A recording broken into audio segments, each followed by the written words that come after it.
You're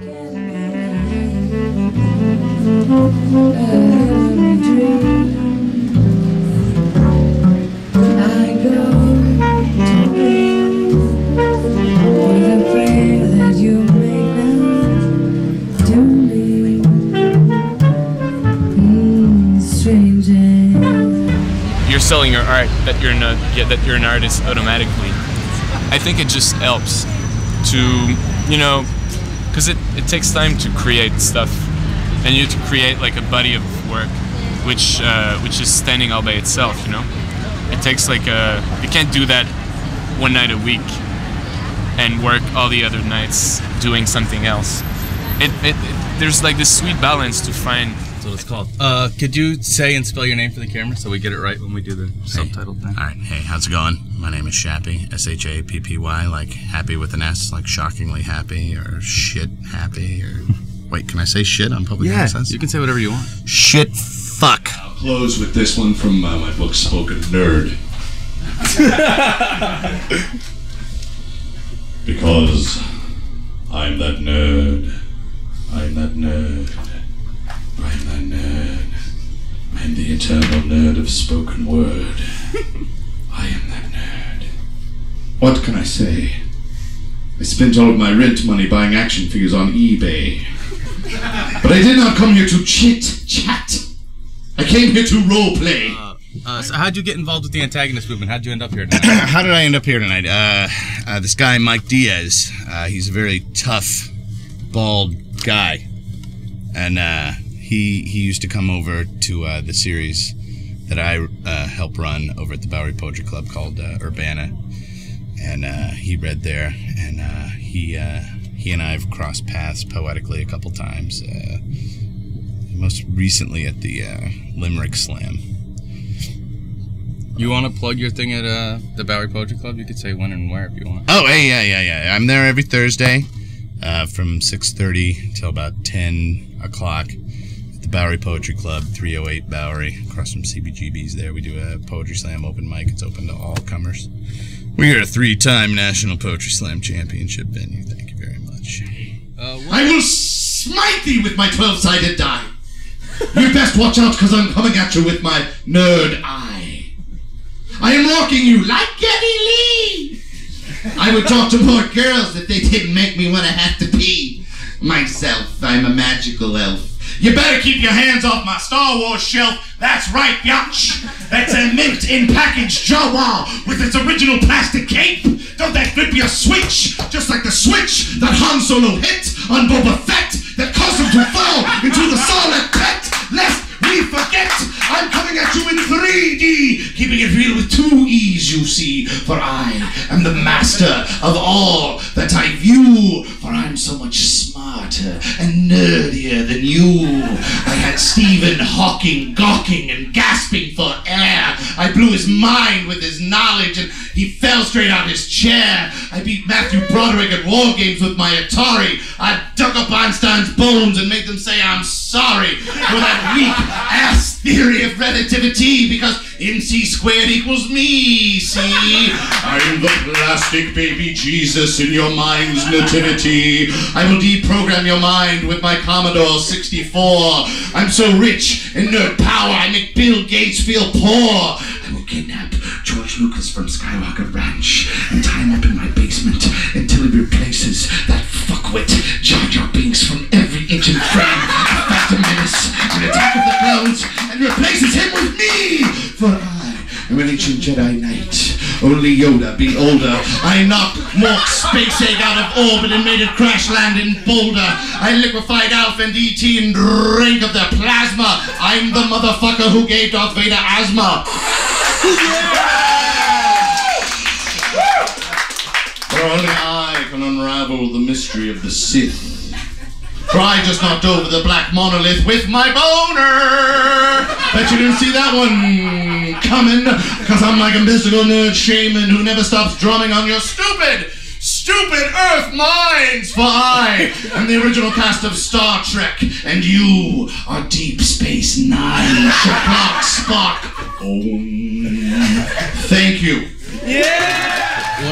What inspires you to write? What makes you want to do this? What inspires me to write? Open mic, etc., etc. I've been doing it for a long time. I'm originally from Chicago, birthplace of the old poetry slam, and I moved out to Chicago to do like sort of a living newspaper TV show, or a TV show. It wasn't even a TV show. It was a parody of TV news, like CNN. And we did like a sort of a living newspaper show where it was we would take articles from the paper and then improv songs and comedy and poetry about current events. And this was back during the first Gulf War.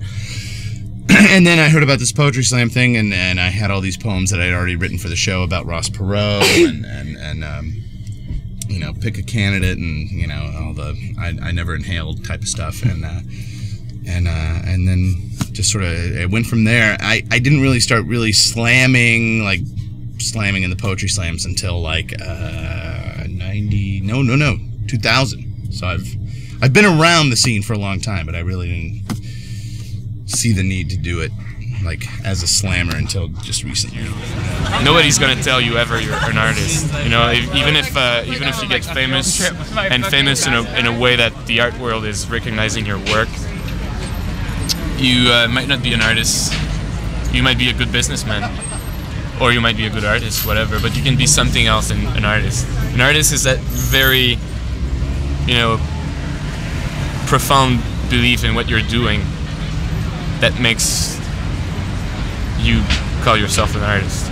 The fuck is that? Who are those for? They're for Catherine, but that has nothing to do with my question. That has a lot to do with your question. Alright, talk to me. Because Ethan gave me white guns. Catherine gets yellow with a red background. That tells you a lot, goddammit. I'm kind of offended. What's it tell you about Ethan? About the movement? It tells you that Ethan made me guns and painted them white and was done. But Ethan was like, what can I do for Catherine that's different? Yeah, but don't you agree that Catherine's a much better person than you are? Yeah, maybe, but still it's offensive to see her birthday gift is better than mine. Yeah, but he's evolving as an artist.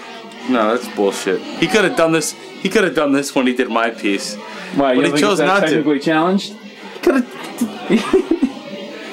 I just want to show you. Anybody who has a birthday, that's what they got. These things are fucking awesome. I'm not saying that they're not great. Ethan's guns are fucking cool as shit. But when you have a birthday, Ethan gives you the guns, right?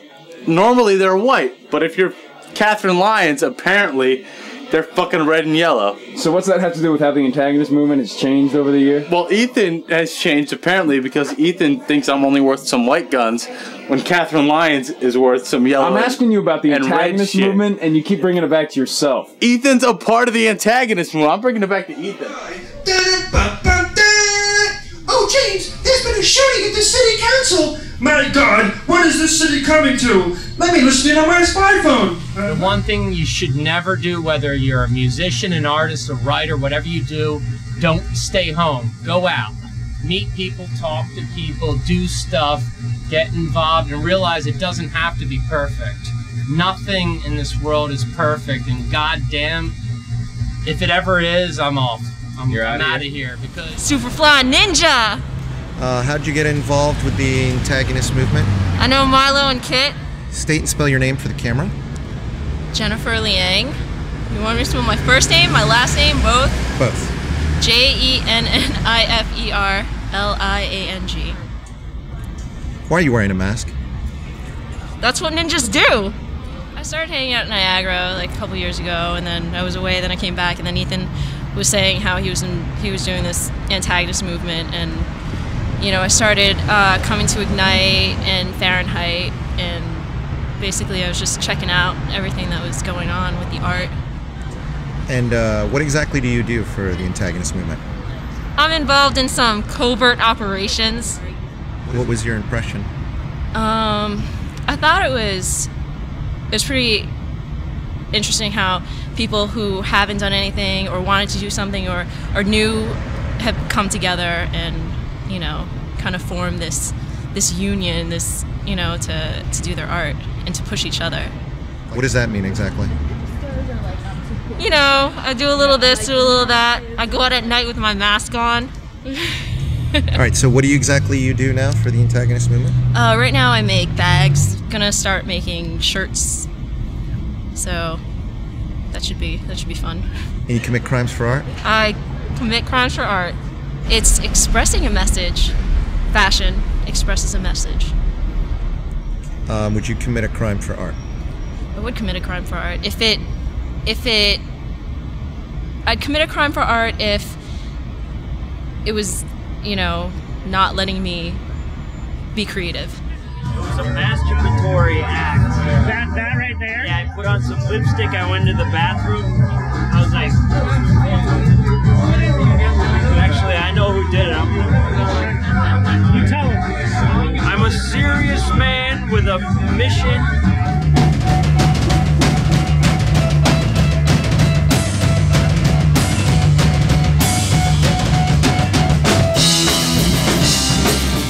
Palermo, L-U-K-E-P-A-L-E-R-M-O, because I come from Italy or someplace over that way across.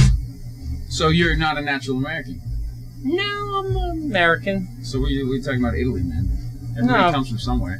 That shouldn't matter in your artwork. Actually, no, it's a little bit because you're always a derivative of your past. You can't escape your past and your history, and it's going to show itself, whether it's in the fact that you like crappy food, or the fact that you find some girl attractive and you don't know why, but it's because it's in your...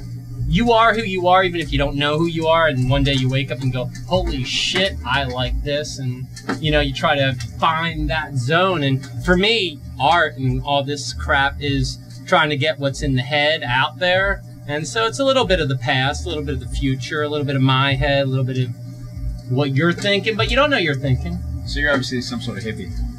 Yeah. With that kind of like pot Maybe. smoking attitude, I'd say you're some sort of hippie long-haired freak. Maybe, but hippies have crappy music. Yeah, what kind of music you listen to? I like more of the post-punks. The hardcore, the whole DC hardcore scene was really good for me. Yeah. Really dig Rites of Spring. Fuck.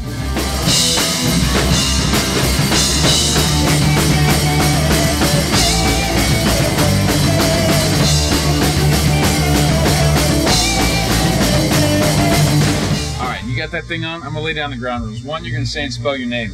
2, you're not gonna go rambling on and on like you have something important to say about art. Okay. You're gonna answer the questions, but you can take a second to think about your answers, so I don't want you to come across as a dumbass. Yes, sir, I will. Alright, good. Say and spell your name for the camera. Okay, my name is Vickers Gringo. V-I-C-K-E-R-S-B-A-S bullshit G-R-I-N-G-O. Alright, now that's great, but I see that you're taking on some sort of weird persona for this interview. I'm trying to interview the artist. Who the hell are you? What are you, like, some sort of schizophrenic? I am a fucking guy. What? Alright, we got past that a long time ago. Bring up a new topic, you son of a bitch. Why is your ear pierced? Are you filming or just shut it? Zip it, you're behind the camera, not in front of it. You gotta see. So, why don't you get on back to questions? Oh, look at him trying to be a tough guy over here. I've been doing this for a long time. How many times have you been interviewed? Besides that time I was in court. That's why I make the jokes around here, because of that kind of shit. Alright, let's go on to your artwork. You do, like, comic-y shit, right? I do comic-y shit and the other stuff. Naked chicks? Yeah, naked chicks. Why naked chicks? Because they're smoking? Because they're smoking? Because there's nothing better in the world than a naked woman. Yeah. If I was the jock I used to be, I would flush his head in the toilet, give him a swirly, and throw him in a locker. This guy flushed my head in the toilet when I was a kid.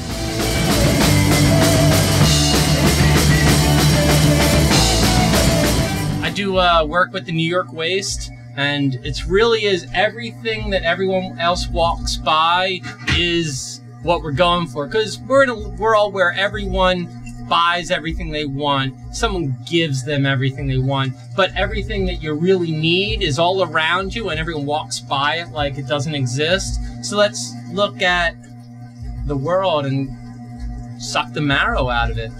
Come back to me for a second. He's definitely not a hippie. Anyway. You know what? I like horror movies too much. Alright, fair enough. Yeah. But I have a question. What the hell's New York City Waste? What do you do for them? Actually, I do the website.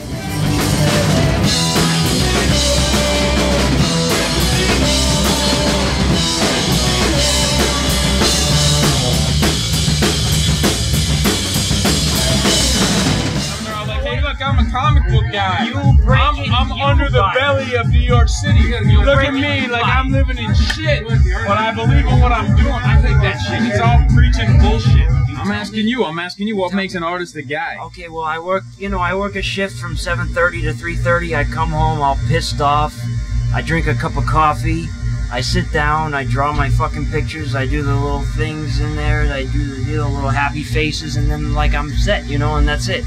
Well, where do you how do you find that inspiration to do that? When you come home pissed off, is that your inspiration? Where do you find it and how do you find it? What do you want from me? I just do it. I just fucking do it. You gotta have some sort of reason for doing it. There's no point in doing something unless you have a fucking reason. I take my frustration out and I just lay it out, man. I just put it on the paper and, you know, like... You obviously shower. You're obviously clean. Why the hell are you frustrated with your life? What could you have in your life that's frustrating that can make you create the sick shit that you do create?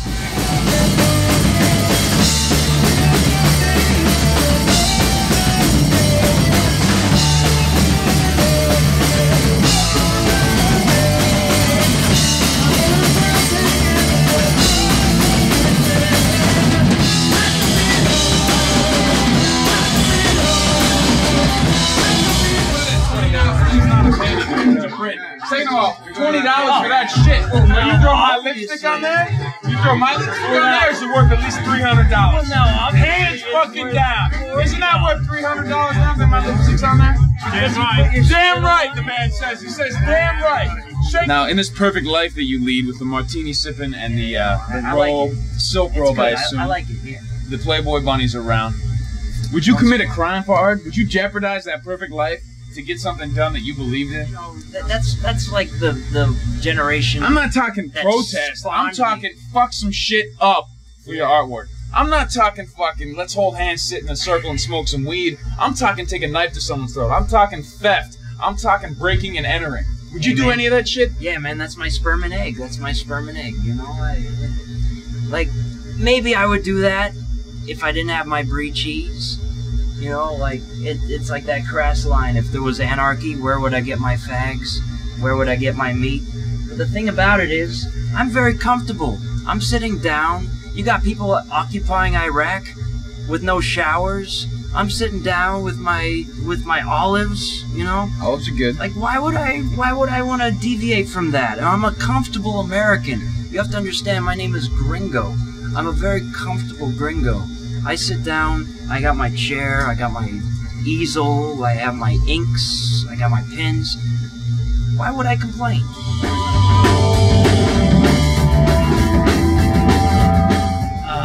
Crazy Glenn Warning. The crazy part is, but my name is GLENNWERNIG.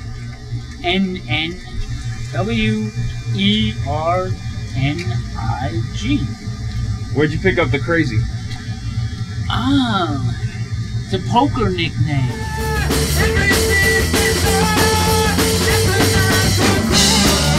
They had this low-ass self-esteem, but you seem like you've built a pretty good ego. How'd you build that? No, I have a horrible ego.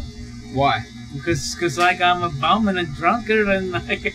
Yeah, there's something beautiful about being a bum and a drunkard, though. I mean, you remember all bums and drunkards. But I mean, so. Yeah, I mean, I never got out of. You want to talk about like, yeah? No, I was a mutant in school and dysfunctional person. What inspired you to do that? You got cheesy. Trailer park subject matter. What can be more trailer park subject matter than roadkill? True. That's it. But at the same time, trailer park shit is like in now. It's the hipster shit. You know, the mesh trucker hats, all that stuff. So you're I don't want to be. So you're telling me you did the roadkill magnets before? I did roadkill magnets a long time ago. Well, how long's a long time ago? I mean, you look, what are you, 22 now? A long time ago can't be that long. Thank you. Yeah. No problem. I'd add to you as a joke. So, did you have fun showing tonight or not? Yeah, I'm having a great time.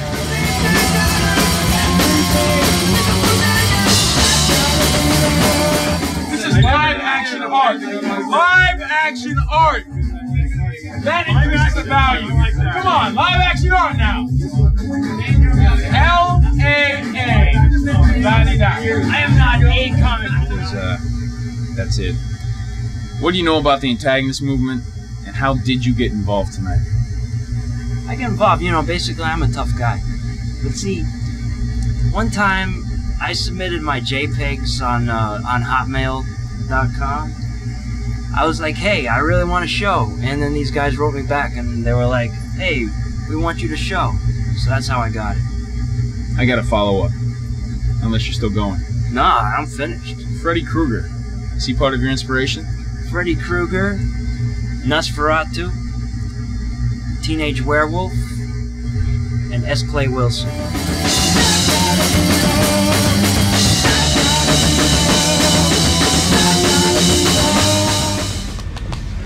It's good to be back too. But if I would commit a crime for art, I guess I'm committing crime for art every day. Good. Yeah. It's important. Yeah. I think my next crime, my next piece of art is gonna be called "I'm smoking a cigarette at Niagara." Ooh. In Niagara. That'd be good. An installation how it's gonna be piece? called. Yeah, it's gonna be called "Good Cigarette, Bloody Nose." I'm holding you to that. All right. Actually, you're gonna give me the bloody nose. That's no, fine. you're not.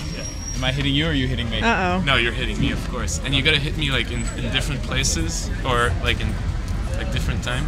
So every time I'm talking about bloody nose. Did I hit you too hard? Oh my god. Are you okay? Yeah. We can do it like in oh Jesus Christ. We can do like in the wrestle, You right? wanna do one too? Go ahead. No, I can't. No, I didn't can't actually hit mean to hit you like that. I can't hit you. I'm sorry. Okay. But you still can you do like a fake one? Yeah. Maybe we can do it in reverse. You know, like oh, like I'll back. start Oh, yeah, like yeah, this, yeah. and I'll just like. Wait, no. No, it doesn't No, work. I have no. to do it You the have to other way come around. forward. Okay. Ready? Yeah, but you have to. No, you come forward, you touch this, and I'll go back. Right. Is that it? Yeah. Okay. Okay, then we sing. Sing again, ready? Hey, Charlie, round 2! Happy birthday to you! Happy birthday to you! Happy birthday, Jason!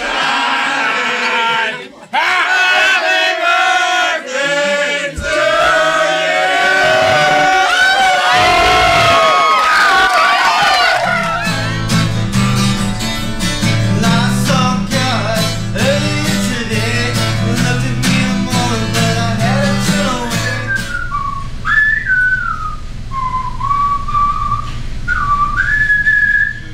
Took the field with his men as hard as steel, and we drove the bloody rebels to the sea.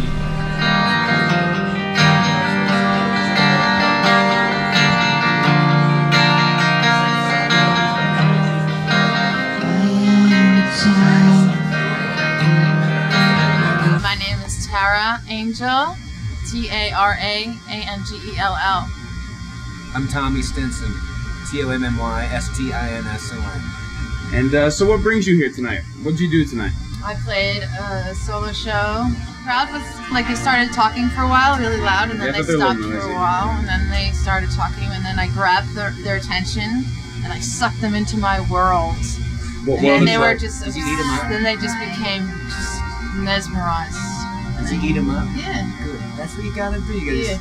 How do you go about eating up the crowd? I just throw the spell on, you know what I mean? Yeah. I have a magic thing that I do, and I can't give away my secrets.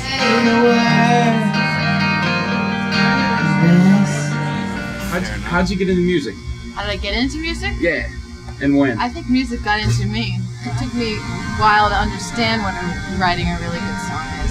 A lot of times I feel that it's almost great, and so I hold on to it and I just sit on it for weeks or months, you know, until it could be one word that I'm missing or one, you know what I mean, or one line, and I just know that I can't release it yet.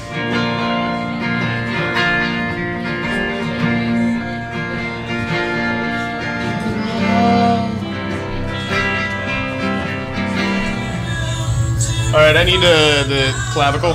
Clavicle! Clavicle! Thanks. Flavin. I'm English. Give it a shot. Come on, I can't rap. Come on. I'm white.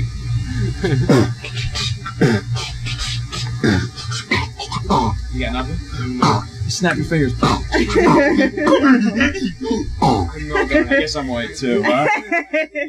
But could only come up with, I saw you on the Lucy show. OJ responded, you did? Was I funny? And I said, yeah, you were great. Next. And we were shoved like cattle to the exit door. My family had a membership for a place in Buffalo called the Jewish Center. It was a YMCA for Jews. My mother would drop me off for swimming lessons once a week. As I entered the men's locker room, Buffalo's professional basketball team, the Buffalo Braves, would be finishing up a workout. One day, I got up enough nerve to approach one of our star players for an autograph. I went up to Jim McMillan, our 7'3" starting center who was completely naked sitting on a locker room bench, and got my autograph. He didn't seem to mind signing in the nude, and I finally figured out what it meant to have a third leg. Roman rode this busted up bus through a bad part of Guatemala City, and some crazy desperate people hijacked the crowded commuter bus with guns. Happens every week almost over there. He was a huge, hulking farm boy, and he worked with security firms, and he looked like a giant when he held his little girl's hand. And so he must have thought he was tough or something. The big dumb fuck tried to get off the bus, and the Robert Point man shot him in the back, and he died on the sidewalk while they robbed the bus. The next morning, word finally gets through to the public phone in the village, and the next 3 days was like getting shoved down flights of stairs. And every time you stopped, some new motherfucker would kick you down the next flight. The whole village showed up to help during these muddy, rainy seasons days, and we cooked huge pots of funeral meal food, stuck up a giant burlap sack tent, and broke out a whole wall in the shotgun shack where we lived. We split open wood planks with crowbars to make an open-faced house for the coffin. We finished by covering the floor with the mountain flower blossoms and pine needles. After that, a couple farmers took me down the hill to help them. There was a magnificent bull tied to a tree with a choke knot lasso. And I held the rope while all 5 cowboys wrestled the animal flat and hog-tied its feet with this vicious, snapping speed. They mumbled, shit cow, fucking cow in Spanish while they held the bull down. He didn't scream, he just kind of twitched and shook hard with fear underneath this tangle of farmers and legs and arms. And the meat man swaggered up in his black plastic apron. He stared the animal down and stuck a butcher knife into the bull's heart. Some little kids caught the blood in plastic buckets. Cows had these big,